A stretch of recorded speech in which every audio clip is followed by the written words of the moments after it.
Amén. Oremos. Amantísimo Padre que moras en el cielo, en el nombre de Jesús, te damos las gracias por la oportunidad que nos das de aprender de tu palabra, Señor, y de ponerla en práctica. Te suplicamos en esta hora, Señor, que puedas bendecir la vida de cada uno de mis hermanos, Señor, que pongas un corazón dispuesto, Señor, para que podamos aprender y atesorar lo que tú tienes para nosotros, Señor. Gracias porque a través de esta enseñanza, Señor, hemos aprendido cómo hacer las cosas diferentes, Padre. Gracias porque en tu pensar hemos estado nosotros, Señor, y has sabido, Señor, lo que nosotros tenemos necesidad, Señor. Te suplicamos que bendigas la vida de nuestro pastor, Señor, que la sabiduría de lo alto, Señor, lo dirija en todo lo que va a hacer en esta hora, Señor. Pon mente y corazones dispuestos, receptivos a escuchar lo que tú tienes para la vida de cada uno de nosotros. Si hay alguna dificultad en algún hermano, Señor, te suplicamos que seas tú, Señor, siendo el medio, Señor, para que ellos puedan recibir, Señor, cualquier dirección, cualquier consejo, Señor, cualquier provisión, Señor. Te pedimos que bendigas la vida de cada uno de los que estamos dispuestos a escuchar lo que tú tienes para nosotros. Te lo suplicamos en el nombre de Cristo Jesús. Amén. Amén. Vamos a leer la palabra del Señor y vamos a tomar la lectura que está en Colosenses,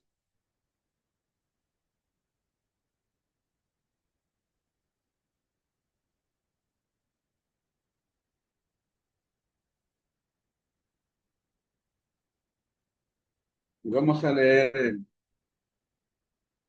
el capítulo 1, versículo 3.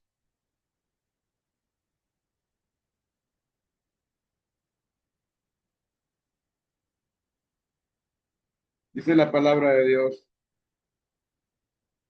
siempre orando por vosotros, damos gracias a Dios, Padre de nuestro Señor Jesucristo, habiendo oído de vuestra fe en Cristo Jesús y del amor que tenéis a todos los santos, a causa de la esperanza que os está guardada en los cielos, de la cual ya habéis oído por la palabra verdadera del Evangelio, que ha llegado hasta vosotros, así como a todo el mundo, y lleva fruto y crece también en vosotros desde el día que oísteis y conocisteis la gracia de Dios en verdad, como lo habéis aprendido de Epafras, nuestro consiervo amado, que es un fiel ministro de Cristo para vosotros, quien también nos ha declarado vuestro amor en el Espíritu, por lo cual también vosotros, desde el día que lo oímos,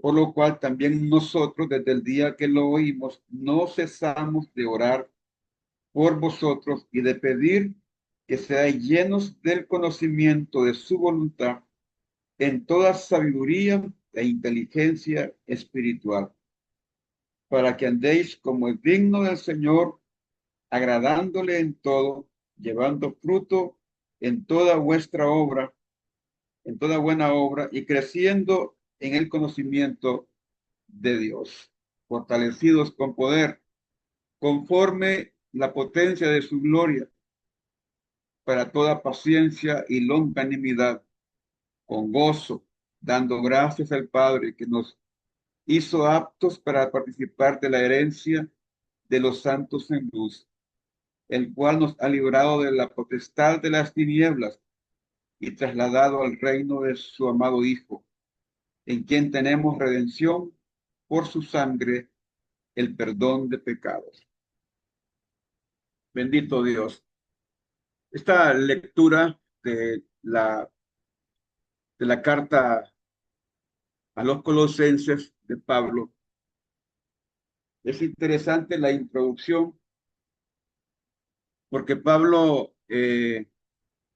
no entra de un solo a la idea central, sino que comienza a resaltar las virtudes de los hermanos, del el nuevo conocimiento recibido en el Espíritu, de la nueva forma de vivir que ellos han adquirido a través de Jesucristo y por la enseñanza de Epafras, que ha sido un fiel ministro de Jesucristo.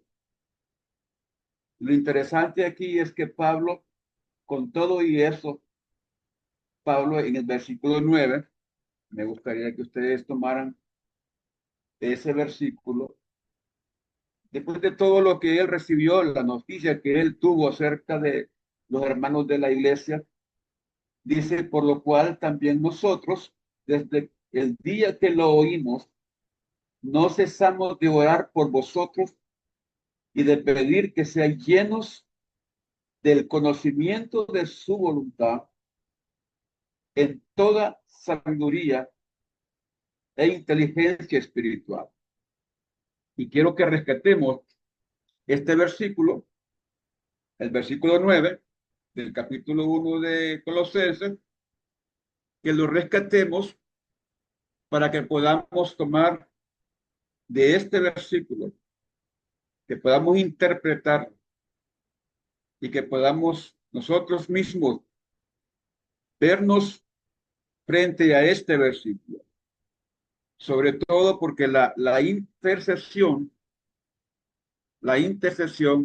la oración en un predicador tiene mucho significado, tiene mucha importancia, mucho fundamento, sobre todo cuando uno está orando por los demás y cuando lo hace de una manera intencional, apasionado, porque la gracia del Señor, porque la soberanía de Dios, porque la bondad y la misericordia de Dios esté cubriendo a otros hermanos y sobre todo a aquellos hermanos a quienes le vamos a predicar, a quienes va dirigido, en el caso de los predicadores, a quien va dirigido el mensaje.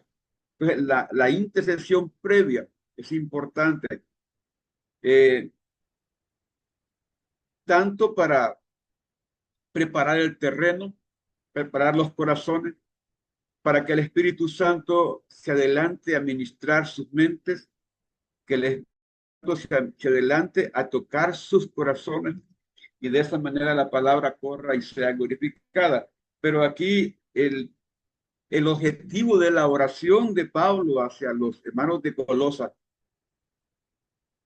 dice aquí que sean llenos del conocimiento de su voluntad. Y esa es una de las puertas que nosotros mismos estamos interesados, una, de obtener esa revelación que, como decía el salmista, le decía al Señor, revélame tu voluntad y caminaré por ella. Y aquí dice que se le revele, que está orando para que el Espíritu Santo le revele a los hermanos de Colosa el conocimiento de la voluntad de Dios. Pero además de eso, dice en toda sabiduría e inteligencia espiritual. Y entonces aquí entramos a una dimensión, porque está rogándole que ese conocimiento de la voluntad de Dios esté cifrado en conocimiento, en sabiduría, conocimiento. A medida que nosotros vamos leyendo la palabra de Dios nos vuelve sabios, dice mismos Salmos.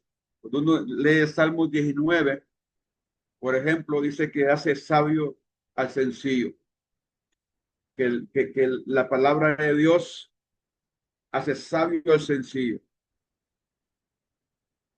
Y habla también que es más dulce que la miel y que la que destila del panal. Y cuando estudiamos las sombras, los símiles, cuando estudiamos nosotros las representaciones, allá en hermenéutica, nos damos cuenta que la miel es sinónimo de sabiduría, de conocimiento, ¿verdad? Y entonces se revela esto, que a medida que leemos la palabra de Dios, que la leemos, ¿verdad? Esperando recibir del Señor un mensaje, una respuesta, de esa palabra va a salir algo importante para nosotros. Y en el caso de Pablo, su deseo es que los hermanos de Colosas tengan esa revelación, la revelación de la voluntad de Dios, la revelación del conocimiento, la sabiduría espiritual. Aquí entramos a la dimensión de que el Espíritu Santo es más sabio que todo conocimiento humano. El Espíritu Santo es más sabio que toda filosofía humana, que toda hueca sutileza. Todo lo que el hombre sabe, todo lo que el hombre enseña, todo lo acumulado de los hombres, no es nada comparado con la sabiduría del Espíritu Santo de Dios. Él es omnisciente, todo lo sabe. Vamos a quedarnos ahí en esta parte porque luego vamos a extender este estudio de Colosenses a través de esta enseñanza del día de hoy. Vamos a hacer un pequeño estudio para, para tener una introducción acerca de la predicación expositiva, que es la que vamos a ver el día de hoy.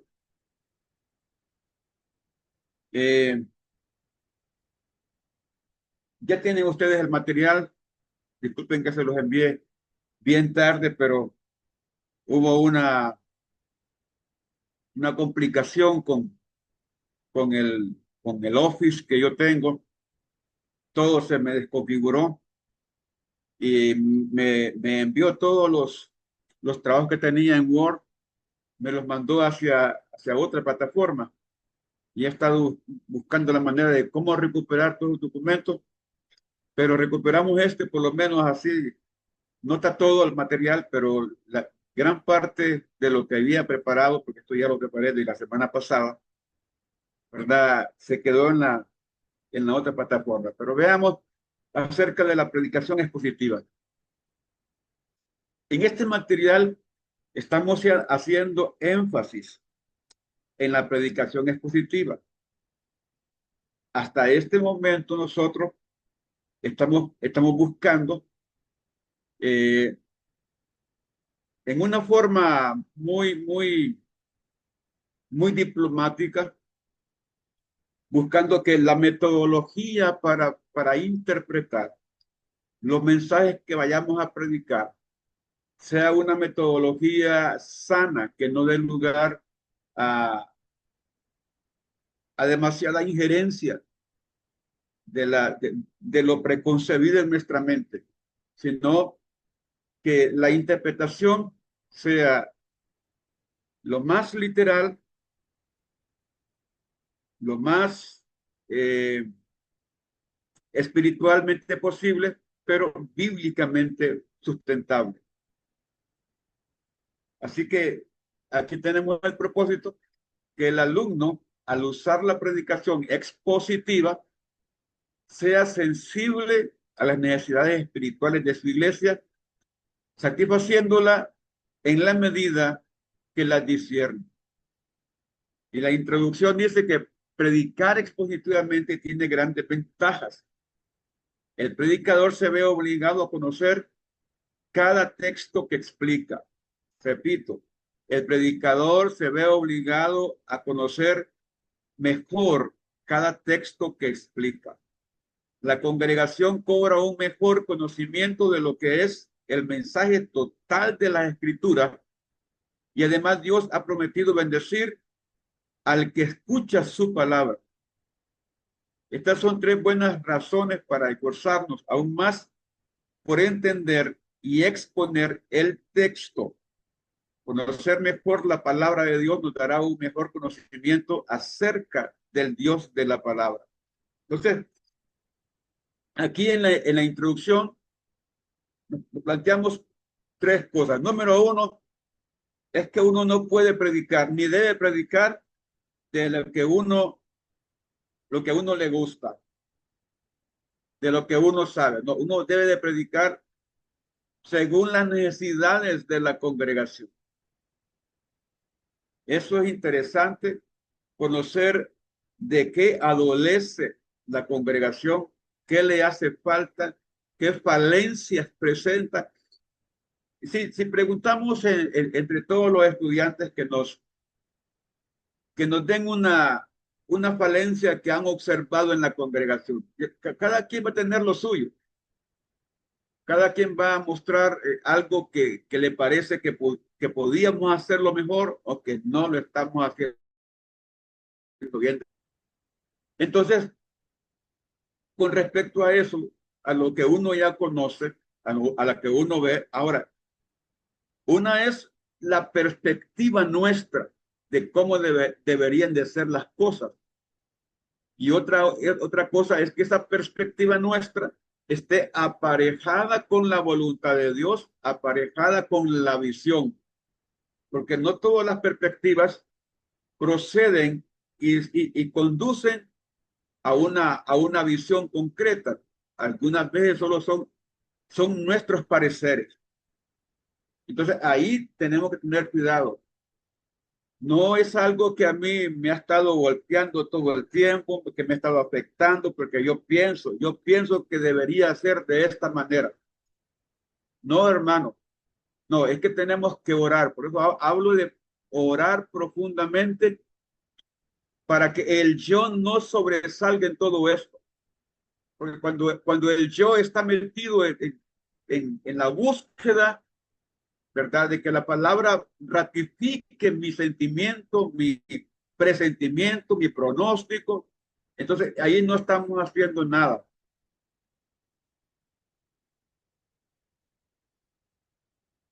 Había un hermano que estaba incómodo porque se hablaba en la iglesia acerca de los atributos de Dios. Y dice, es que yo no entiendo para qué tanto hablan de atributos, para qué mezclan tanto esto de los atributos de teología, si la teología para nada sirve. Entonces, claro, uno no puede demeritar lo que uno no entiende, no puede criticar lo que uno no entiende. Entonces lo que hice yo fue que un día que me fui de viaje, le dije, mire hermano, hágame un favor, yo tengo que salir para el sur, pero no puedo dejar que la iglesia se quede sin la enseñanza y le voy a pedir que me enseñe de este tema. Allá estaba yo en el sur y le hablé por teléfono, hermano, ¿cómo va el asunto? Me dice, no, hermano, estoy trabado. Yo no entiendo cómo hacer eso. Y para ir a hacer, ir a predicar algo que no es, mejor no voy a predicar. Y entonces, ¿qué va a hacer? Pues yo no sé, me dice, busque a un hermano para que predique mañana, hoy que había un sábado en la noche. No, no, no, no, le digo a usted, con tiempo le dije que iba a universitario, usted me parece algo ahí. No, pastor, porque la gente está esperando una enseñanza que tenga un fundamento teológico. Más que teológico, que sea bíblico, le digo, hermano. Total es que ese hermano no pudo predicar ese domingo. Cuando yo vine, le pregunté qué pasó con la enseñanza. La verdad es que yo no entiendo nada de teología ni de ministerio. Entonces le digo, hermano, tenemos un problema, porque yo no puedo criticar lo que yo no conozco. Entonces sí necesitamos por salud espiritual. Si yo voy a predicar un mensaje apologético, por ejemplo, vamos a utilizar la predicación expositiva. Pero yo sé que todo el esquema del sermón debe tener una apología. ¿Y qué es eso de apología? Bueno, la apología es la disciplina que se encarga de establecer los renglones importantes para defender nuestra fe. viene de la palabra apolo, de apologética. Entonces, un mensaje apologético es un mensaje donde yo me voy a plantar en los rudimentos de la fe, donde yo voy a defender mi doctrina, la doctrina bíblica, la doctrina cristocéntrica, la doctrina ministerial. ¿Frente a qué? ¿Frente a qué? Frente a una amenaza. Entonces, voy a plantear en la predicación expositiva, voy a plantear mi gran preocupación por la amenaza de esa doctrina, de esos dogmas que podrían estar tratando de entrar a nuestra congregación. Yo me voy a plantear eso, la preocupación. Voy a hacer un tema con un signo de interrogación. Y desde ahí yo voy a ir planteando la apología, la defensa, ir planteándola. Entonces, vamos a suponer que la amenaza es una amenaza del tipo de los testigos de Jehová. ¿Cómo va usted a defender la doctrina si no conoce nada de los testigos de Jehová?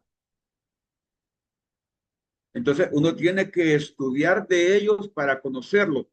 Hay un principio que se establece en lo que es guerra, en lo que es guerra política, ¿verdad? Que dice, en guerra política se da un principio que lo dio Sun Tzu: conoce a tu enemigo, conócete a ti mismo y no temerás a 1000 batallas. Lo mismo lo dijo Confucio. Confucio dijo, no puedo ir a la guerra si no conozco a mi enemigo. Entonces, planteemos esto desde una forma cristiana espiritual. Si yo quiero defender mi congregación de la doctrina de los testigos de Jehová, ¿qué debo de hacer? Conocer esa doctrina. Bueno, tratar de conocer los 64 puntos de discusión que ellos tienen. ¿Qué fue lo que planteó su fundador, Carlos Taze Russell? ¿Qué planteó su sucesor, el juez Rutherford?